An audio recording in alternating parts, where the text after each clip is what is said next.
Hello friends, welcome to all of you in my YouTube channel True Hope Pharmacy. हम पढ़ रहे थे pharmacology unit 2 में जो है थेरेपी ऑफ शॉक, तो वो ख़त्म हो चुका है। इसका नेक्स्ट टॉपिक हम स्टार्ट कर रहे हैं आज, हेमेटोनिक्स। तो कैसे हैं आप लोग? उम्मीद है बढ़िया ही होंगे। तो हम बात करेंगे हेमेटोनिक्स के बारे में। तो वीडियो शुरू करने से पहले आप लोगों से निवेदन है कि जो है फटाफट जाके हमारे चैनल को सब्सक्राइब कर लीजिए और बेल आइकन को प्रेस कर लीजिए, जिससे हमारे वीडियो के रेगुलर अपडेट्स आपको मिलते रहे जो है। तो बिना किसी देरी के चलिए आज की लेक्चर वीडियो हम शुरू करते हैं।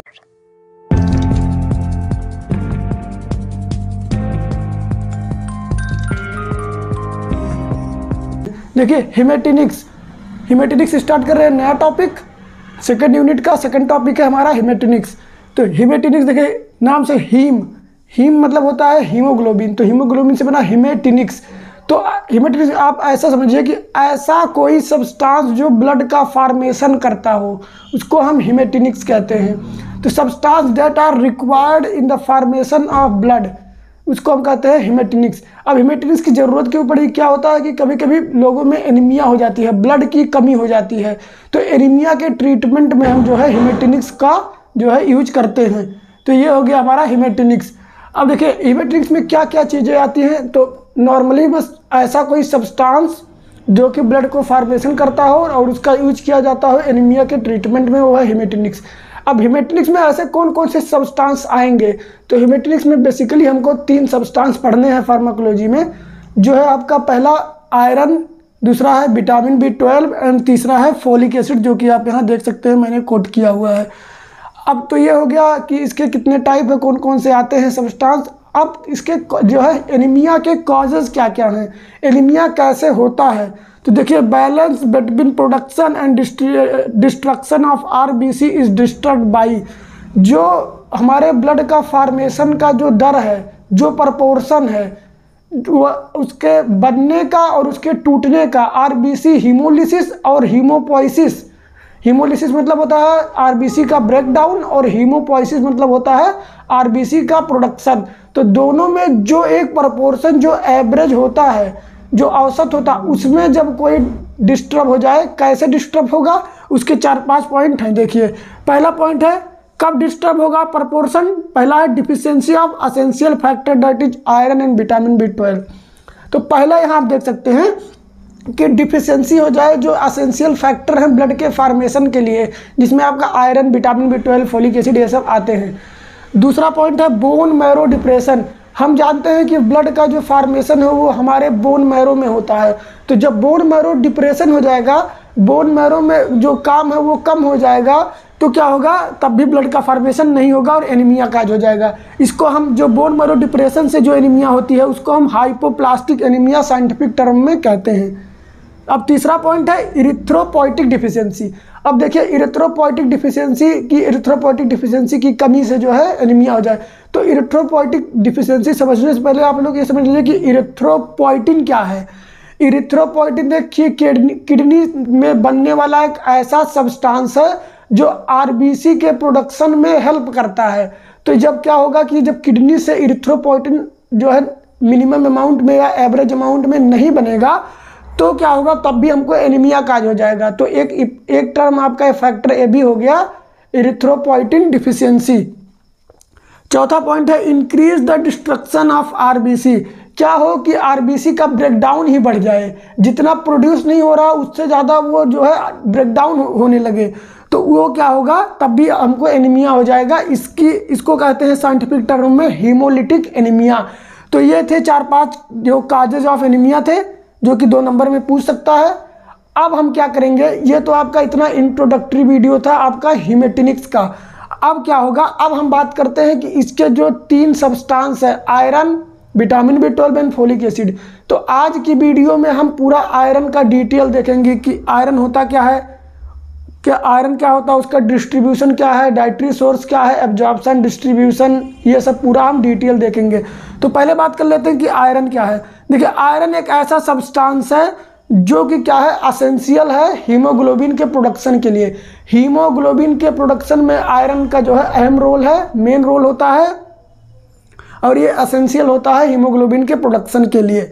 देखिए क्या होता है कि दूसरा पॉइंट है 2.5 to 5 gram of iron present in the haemoglobin. जो हीमोग्लोबिन होता है उस हीमोग्लोबिन में 2.5 से 5 ग्राम तक जो है आयरन प्रेजेंट होते हैं सबसे ज़्यादा हमारे हीमोग्लोबिन में।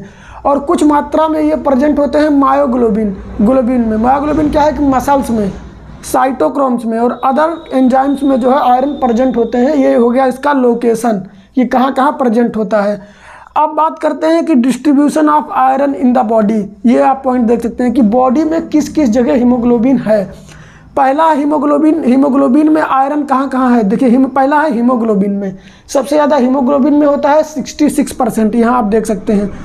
दूसरा आपका है, ये आप देखिए एकदम आराम से समझिएगा, कोई टेंशन नहीं है, बस नॉर्मली आप ऐसे समझते जाइए कहाँ क्या क्या होता है पूरी कहानी की तरह। ये आपका हीमेटिनिक्स है, इसमें कोई आपको ये नहीं कि मैकेनिज्म ऑफ एक्शन कुछ भी पढ़ने हैं, बस नॉर्मली आप इसको समझते जाइए।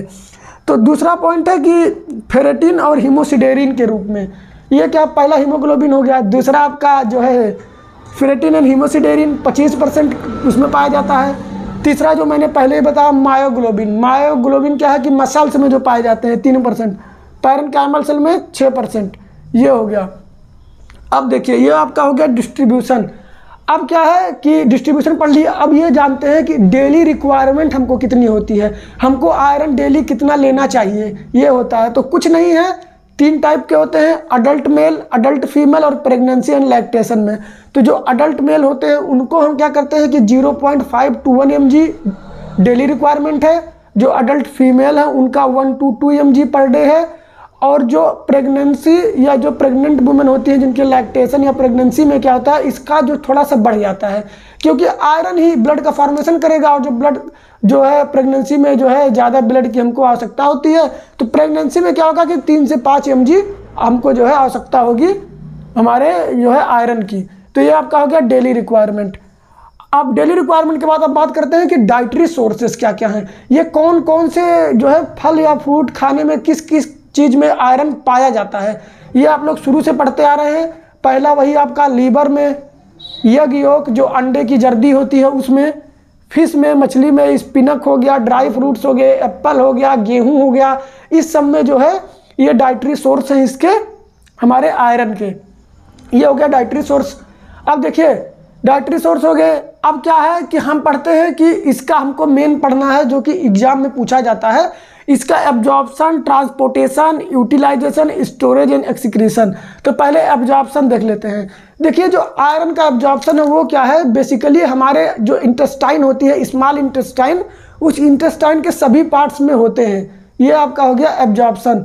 तो क्या होता है कि जो एब्जॉर्ब्ड आयरन या डाइटरी आयरन होते हैं वो 2 तरह से पाए जाते हैं। आप लोग ये पॉइंट देखिएगा, क्या है, पहला आपका हीम के रूप में होता है और दूसरा इनऑर्गेनिक आयरन होता है।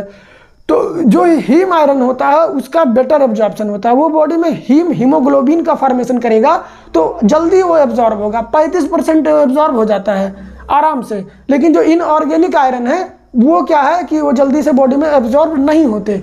ये आपका हो गया आयरन का एब्जॉर्प्शन एक लाइन में, बस कुछ नहीं है, नॉर्मली आप सिंपल वर्ड में समझते जाइए।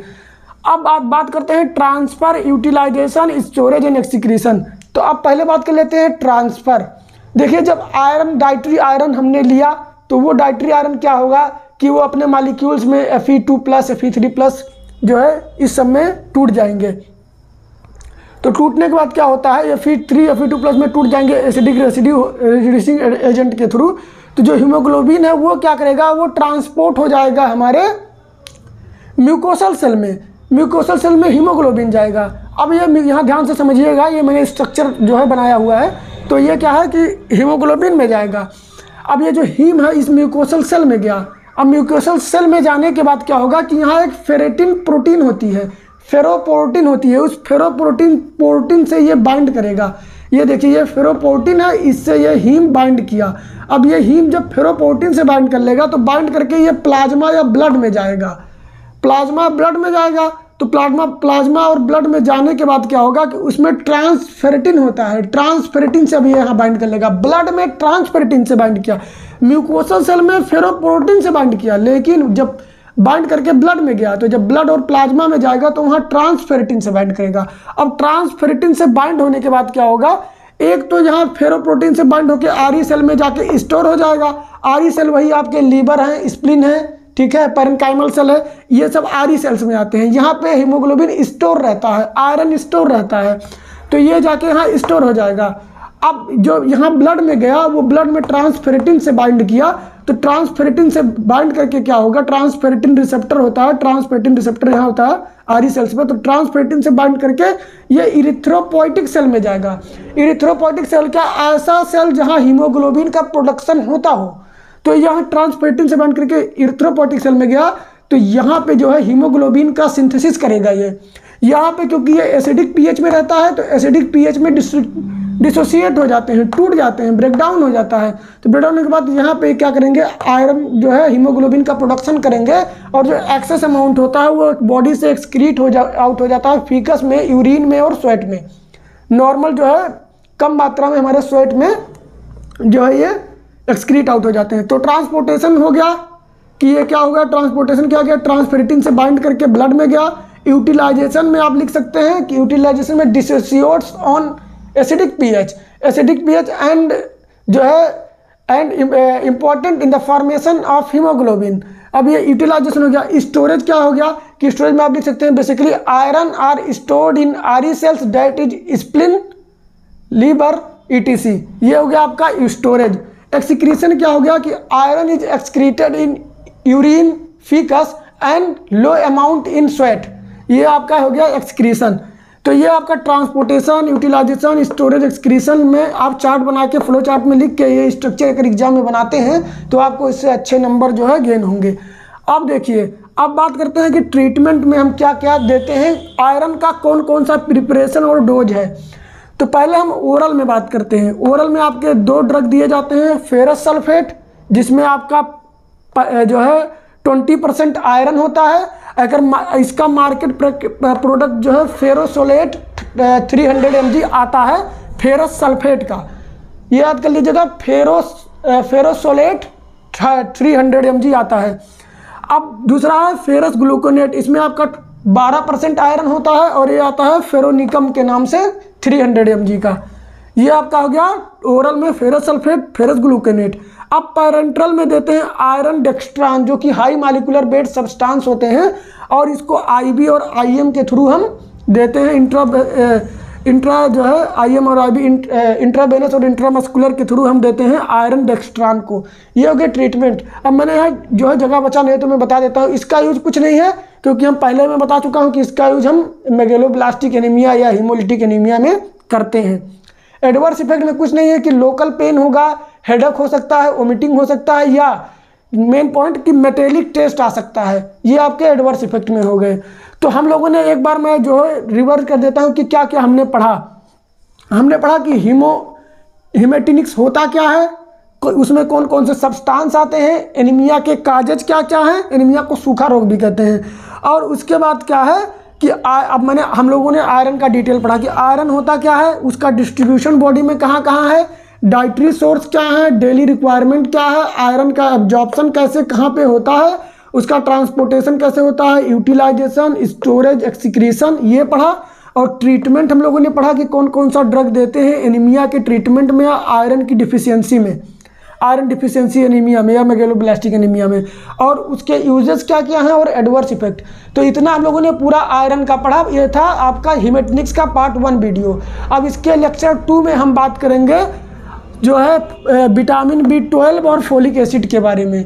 तो जो है इसके नेक्स्ट वीडियो बहुत इंपॉर्टेंट होने वाली है। तो जो है आप लोग मेरे चैनल के साथ जुड़े रहिए। जो है आप लोग जान ही रहे हैं कि जो है अभी कोरोना का टाइम चल रहा है, कॉलेजेस सभी सही से कॉलेज चल नहीं रहे हैं क्लासेस, तो मैं रेगुलर जो है वीडियोज आप लोगों के लिए बनाता रहता हूं। तो ज़्यादा से ज़्यादा अपने फ्रेंड्स और क्लासमेट के साथ इसको शेयर करिए जिससे उनको भी इसका लाभ मिल सके, और जो है हमारे चैनल को सपोर्ट करिए। फिर मिलते हैं नेक्स्ट वीडियो में, तब तक के लिए स्टे सेफ, स्टे होम।